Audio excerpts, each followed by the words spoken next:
कल आप लोगों को हमने कवि जयशंकर प्रसाद ने जो लिखा है गीत और श्रद्धामन, तो हमने गीत पढ़ाया और श्रद्धामन का एक पद पढ़ाया। अब आज हम उसके आगे आप लोगों को पढ़ाने जा रहे हैं। देखो, सुना ये मनु ने मधु गुंजार मधुपुरी का सा, जब सानंद किए मुख नीचा कमल समान, प्रथम कवि का जो सुंदर छंद, एक झटका सा लगा सहर्ष, निरखने लगे लुटे से मकौन, गा रहा ये सुंदर संगीत, कुतूहल रह न सका फिर मौन। तो इसकी मीनिंग देखो, मधु माने मीठा या मधुर, गुंजार माने गूंज, मधुकरी माने भ्रमरी, भौरा होता है भ्रमरी, सानंद आनंद के साथ। प्रथम कवि आदि कवि वाल्मीकि को कहा गया प्रथम कवि। झटका धक्का या झांकना, साहस खुशी के साथ, निखरना संवरना, कुतूहल जिज्ञासा। अब इसमें प्रसंग है, प्रस्तुत पद्यांश में उस समय का वर्णन है जब प्रलय के उपरांत मनु की भेंट श्रद्धा से होती है। किससे होती है? श्रद्धा से होती है। और वह उसके सामधुर स्वर को सुनकर आश्चर्यचकित रह जाता है। कौन रह जाता है? मनु। अब देखो इसकी व्याख्या। सुना वह मनु ने मधु गुंजार मधुकरी का सा, जब सानंद। मनु और श्रद्धा की प्रथम भेंट होने पर जब श्रद्धा उससे उसका परिचय पूछती है तो उसकी आवाज उन्हें भंवरों के मधुर गुंजार के समान आनंददायक प्रतीत होती है। अपरिचित मनु का परिचय पूछने के क्रम में श्रद्धा लज्जावश अपना सिर नीचे झुकाए रहती है, जिसे लिखा किए मुख नीचा कमल समान, प्रथम कवि का जो सुंदर छंद। श्रद्धा लज्जावश अपना सिर नीचे झुकाए रहती है, जिसे देख मन को ऐसा आभास होता है जैसे कोई खिला हुआ कमल पृथ्वी की ओर झुका हो। मन को कमल के समान सुंदर दिखने वाले उसके मुख से निकले मधुर बोल आदि कवि के सुंदर छंद से प्रतीत होते हैं।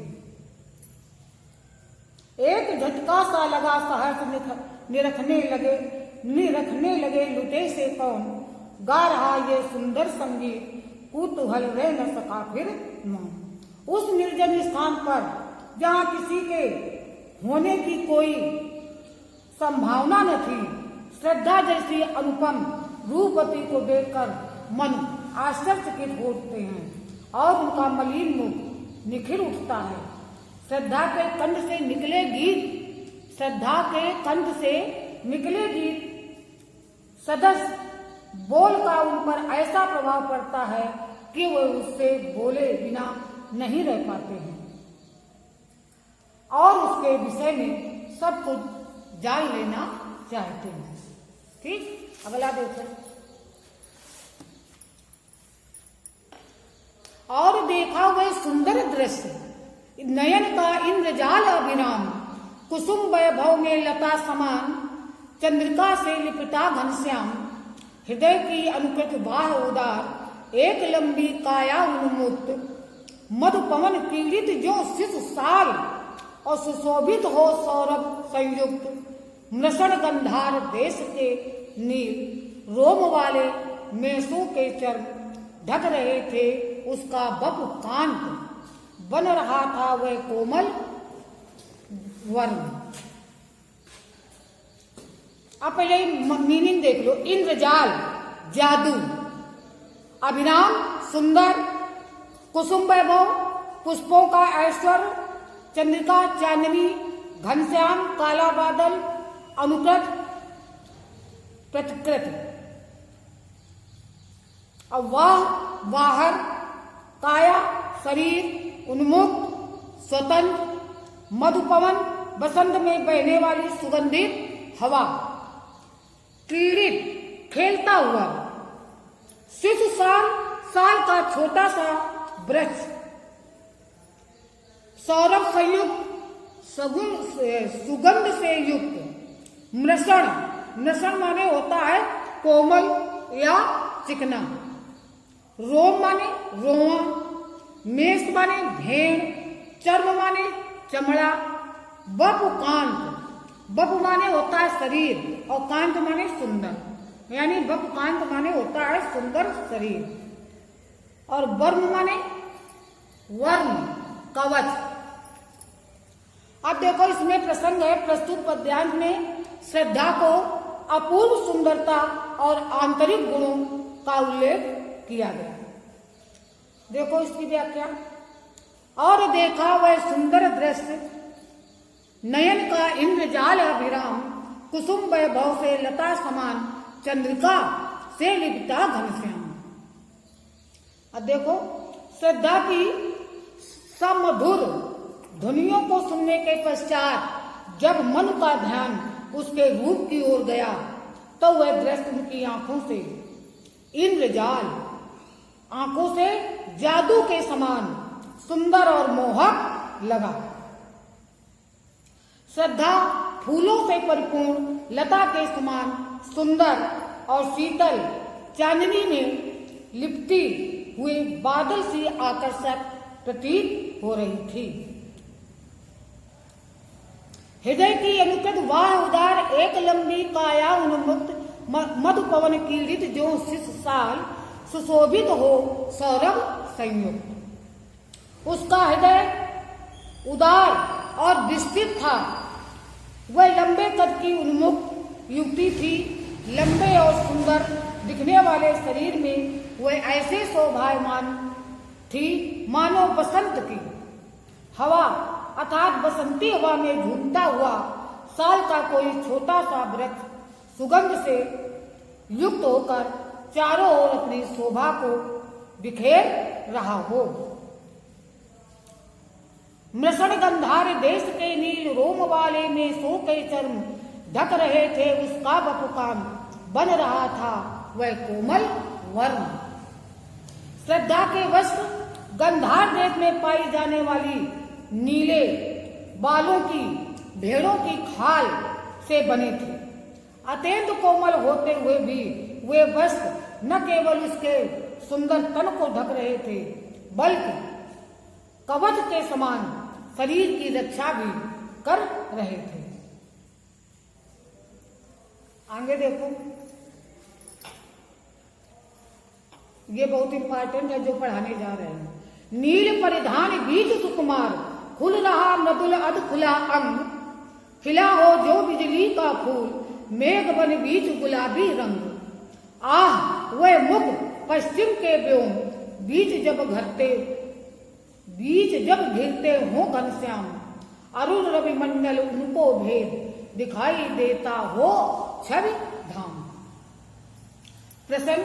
प्रस्तुत काव्यांश में श्रद्धा के रूप सौंदर्य की तुलना प्रकृति के सुंदर दृश्यों से की गई है। किससे की गई है? प्रकृति के सुंदर दृश्यों से की गई है।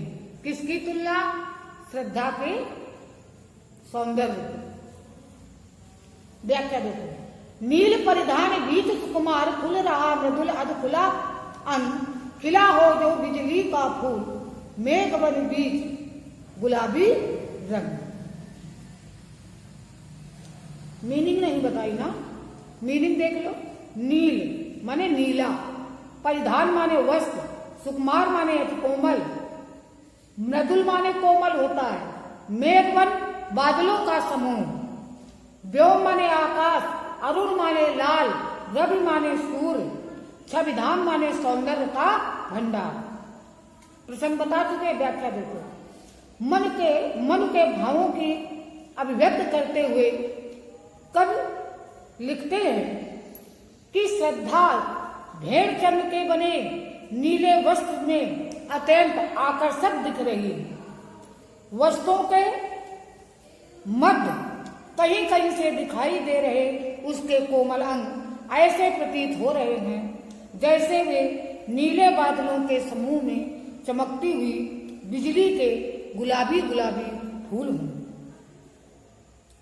नीले वस्त्र के मध्य श्रद्धा के लालिमा युक्त तेज मुख को देख ऐसा आभास होता है मानो सांझ के समय काले बादलों को भेद कर चारों ओर लाल किरणें बिखेरता सूर्य शोभायमान हो रहा है।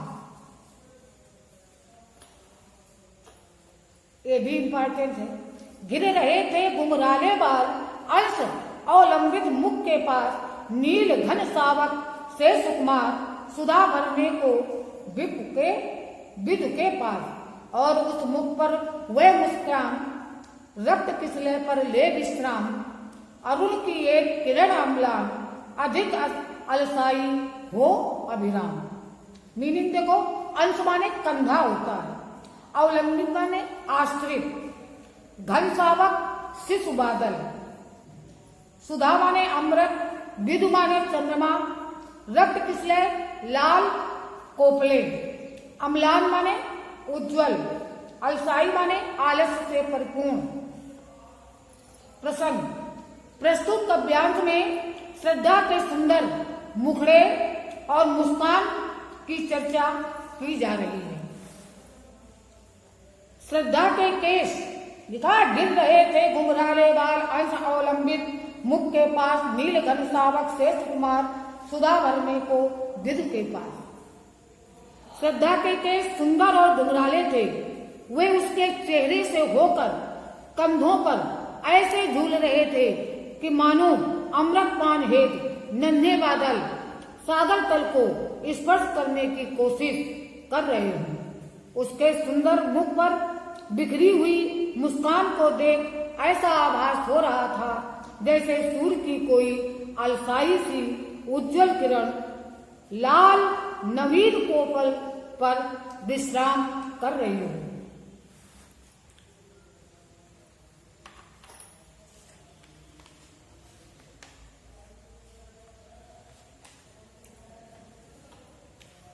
आगे देखो, कहा मनु ने नभ धरणी बीच बना जीवन रहस्य निरुपाय एक उल्का सा जलता भ्राम शून्य से फिरता हूँ असहाय।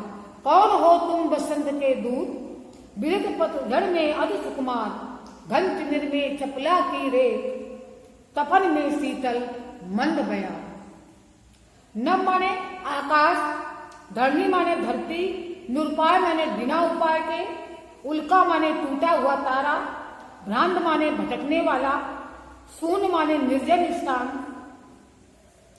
संदेशवाहक जिसको कहते हैं, शून्य माने निर्जन आकाश और दूत माने संदेशवाहक, बिरस माने नीरस या उजाड़, घन माने बादल, तिमिर माने अंधकार, चपला माने बिजली, तपन माने ताप और मंद माने धीमी, बयार माने वायु या हवा। प्रसंग श्रद्धा के पूछने पर उसे अपना परिचय बताते हुए मनु अपनी दैनिक दशा का वर्णन करते हैं। कहा मनु ने नभ धरणी भी बना जीवन रहस्य निरुपाय एक उल्का सा जलता भ्राम शून्य में फिरता हूँ असहाय। मनु जो है कह रहे हैं, श्रद्धा की जिज्ञासा को शांत करने के उद्देश्य से मनु अपना परिचय देते हुए कहते हैं कि इस पृथ्वी और आकाश के बीच में भटकता हुआ मेरा जीवन रहस्य बन गया है, किंतु मैं इसी स्थिति में जीने के लिए विवश हूं। मुझे इससे उबरने का कोई मार्ग नहीं सूझता। जिस प्रकार एक उल्का शून्य में यूं ही भटकता फिरता है, उसी प्रकार मैं भी इस धरती पर तरह तरह की मुसीबतों को झेलता हुआ असहाय और अकेला भटक रहा हूँ। कौन हो तुम बसंत के दूत बिरस पतझड़ में अति सुकुमार घन तिमिर में चपला की रेत तपन में शीतल मंद बयार। मन जो है श्रद्धा से पूछते हैं कि इतनी सुकुमार दिखने वाली तुम कौन हो। जिस प्रकार पतझड़ के बाद बसंत के आगमन से चारों ओर हरियाली छाने लगती है, उसी प्रकार मेरे नीरस एवं समस्याओं से ग्रस्त जीवन में तुम्हारे आगमन से नई आशाओं का संचार हुआ है। तुम काले बादलों के मध्य घनघोर अंधकार में बिजली की चमक बनकर आई हो और प्रचंड गर्मी में शीतलता प्रदान करने वाली धीमी धीमी बहने वाली हवा की तरह सुखदायक हो। अर्थात तुम दुख एवं संताप से भरे मेरे इस गतिहीन और शून्य जीवन में नव चेतना भरने वाली हो। आज यही समाप्त करते हैं, इसके बाद आगे का फिर अगले कल पढ़ाएंगे।